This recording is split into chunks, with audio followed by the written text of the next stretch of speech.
2 duim reën nou hier gehad op die Lucerne.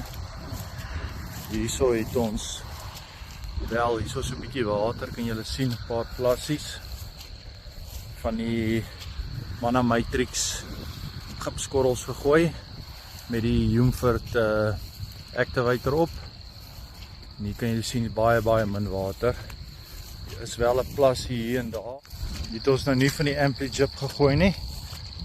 Jy kan duidelik die verskil sien. Die hoeveelheid water. Wel broerkolle ook. Dan word hy maar net weer nat.